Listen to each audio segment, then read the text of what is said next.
where the most popular bets will come in.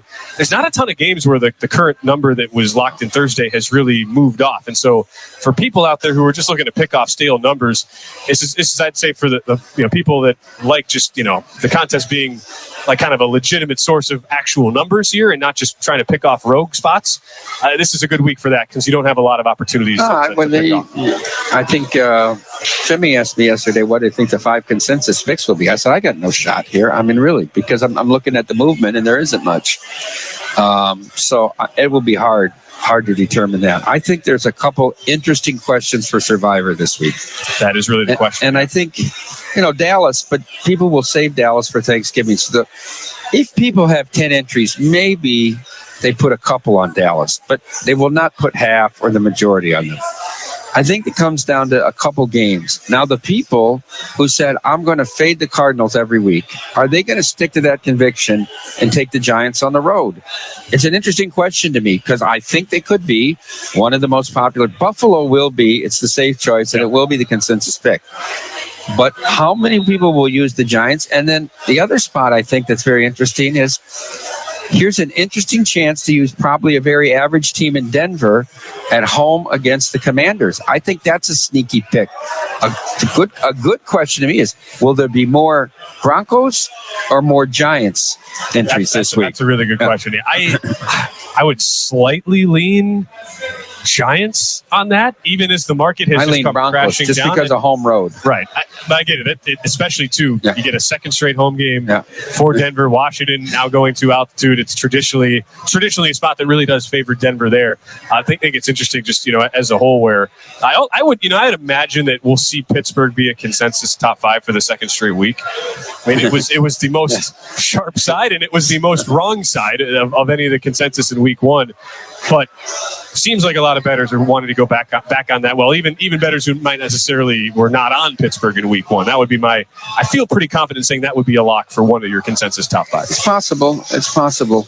Especially with generally the group that plays millions is more of a seasoned group, right? More of a seasoned group of bettors. And I would say that's a difference in the contest is Survivor's the everyman contest, and you're going to have to beat a lot of seasoned professional types to win season-long awards at least. 1,000, about 1,056 people combined go either 5-0 or 4-1. So that's the sort of thing you're going to need week in, week out in that regard. As far as the rest of the Palm playbook, we mentioned all the college plays you have. So you mentioned the under you like in Cleveland and Pittsburgh for Monday night, under 38.5. The other 2 NFL plays, you and I are in agreement on one, and I can't believe I actually disagree with you on one of these because it involves a team we're both anti. But you're taking the Bears? I'm not. I don't know if I'm not going to bet it, but I can't get there on Tampa laying 2.5. As much as I'm anti-Chicago full season, you like the Bucs 2.5.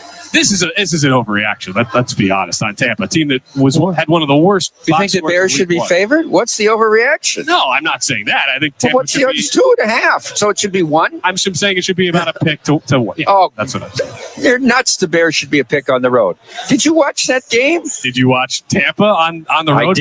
I did watch Baker Mayfield drive the ball on long drives. He claims he had the answer to the test. I don't know why you would ever tell anybody that. I don't know why you would ever say anything like that when you barely won a game. But he showed some spunk and some leadership. I liked the way they played that game. Did you guys watch there's like they mic'd up and they won. They got a group hug in the shower tonight. Like all the guys are like, I think he's got the team. I don't know. Give the guy a shot. Yeah. Why not? Yeah. Fourth worst. The Bears didn't look anything. The Bears are that same 3-14 team. Bad O-line, which doesn't travel, as Michael Lombardi tells you. Bad O-line. Bad D-line that can't pressure the quarterback. And then an inaccurate quarterback that's still a mess that turns the ball over all the time. Tampa was just a horrific efficient out from a lack of efficiency standpoint. Got basically 3 gift turnovers to go their way and basically got the fortune of a totally wild variance output in week 1. It's just, if Tampa Bay would have lost at Minnesota by 10 points, I'd still like them this week, whether it was a 1 or a pick or whatever. They're better than the Bears. The Bears are awful. And all we hear are excuses for 20 years is, it was Brett Favre. It was Aaron Rodgers. What's the excuse now? Look, From a season-long standpoint, I agree. I don't think the Bears can possibly look as bad as they did and unprepared as against Green Bay, a team that I think is actually they had the whole offseason unprepared. They had the number 1 pick unprepared. I don't think the coaching staff's any good. I don't think the GM is any good. The whole organization, bad. Mike Paul's taking his claim. In case you didn't know, he's anti the Chicago Bears. Not as bad as the Chargers. That's funny because they have a lot of talent. It's more of a disappointment. Are you not scared off by all the Packer injury issues this Yeah, of course I am. But I believe that Atlanta has to play these perfect games because he won't throw the ball down the field. They're talented. They can run the ball, and they can run after the catch on his short passes. But they got the short field from Bryce Young, and that's why they were able to win that game. I think the Packers will not be threatened by their offense and will do enough to win this game. It is all about the training wheels for Desmond Ridder. I mean, they will not let him throw an average depth of target 4 yards. Attention individuals and businesses struggling with tax debt during the COVID-19 pandemic. The IRS Deputy Commissioner has just announced the Taxpayer Relief Initiative. To take advantage of the new program, you need to call United Tax Fix right now.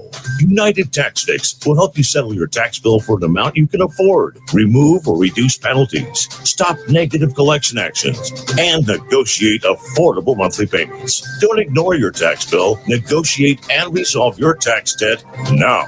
And take advantage of the new Taxpayer Relief Initiative program.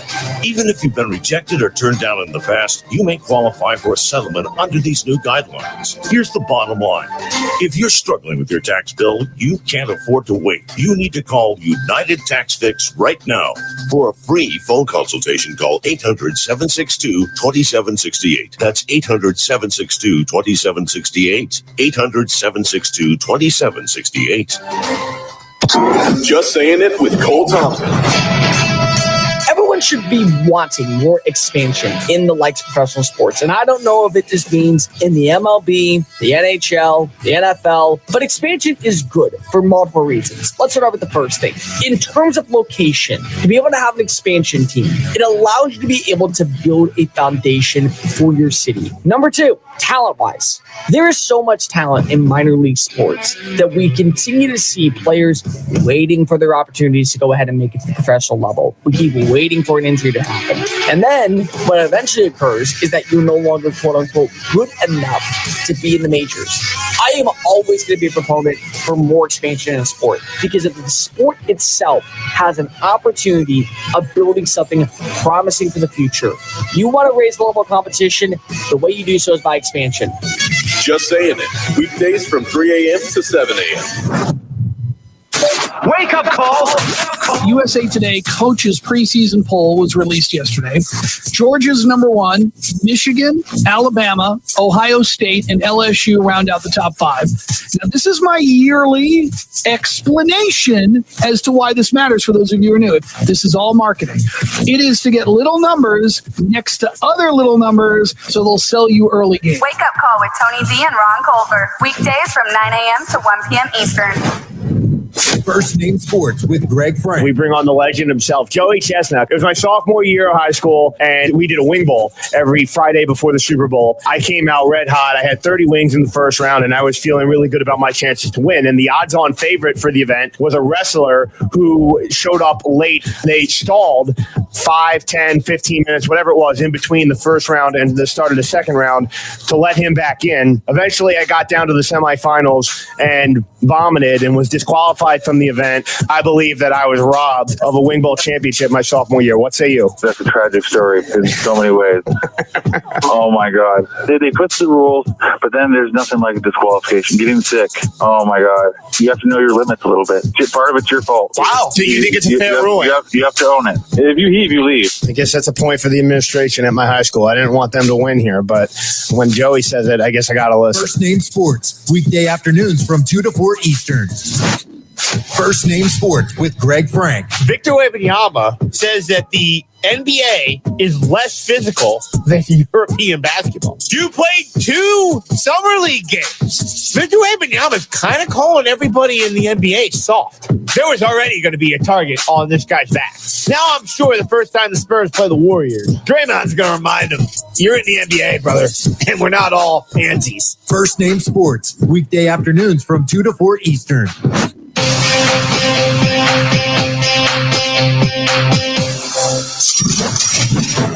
This is Brett Musburger, and you're listening live to VSIN on SportsMap Radio.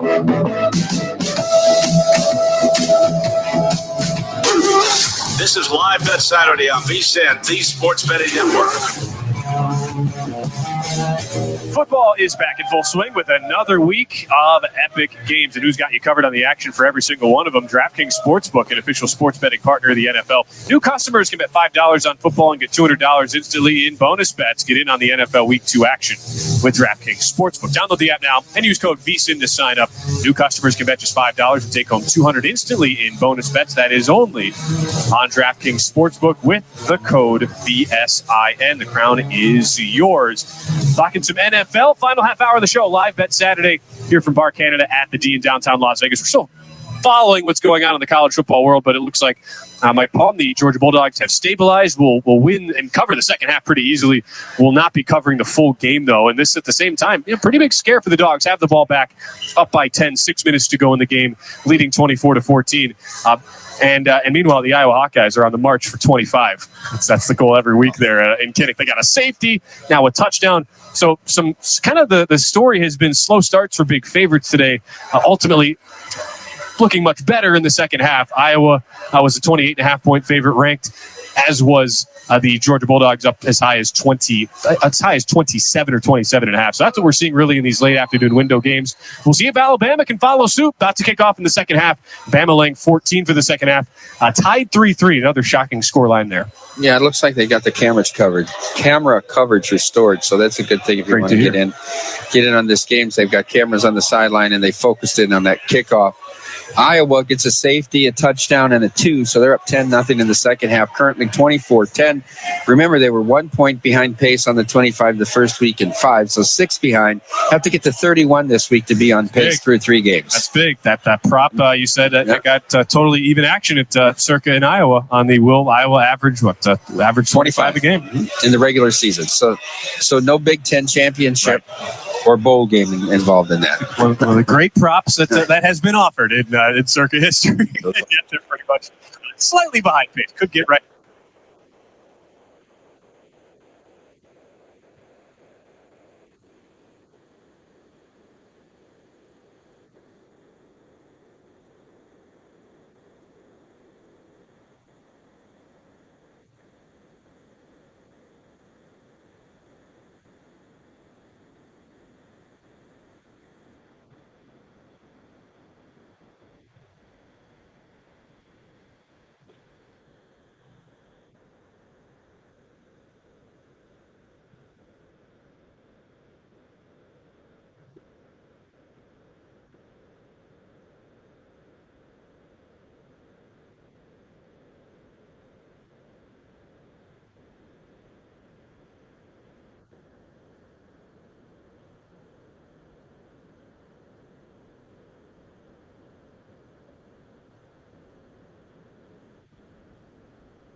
If they get a late touchdown in that spot against Western Michigan. Let's go back to the NFL, though. We have some more topics to get through.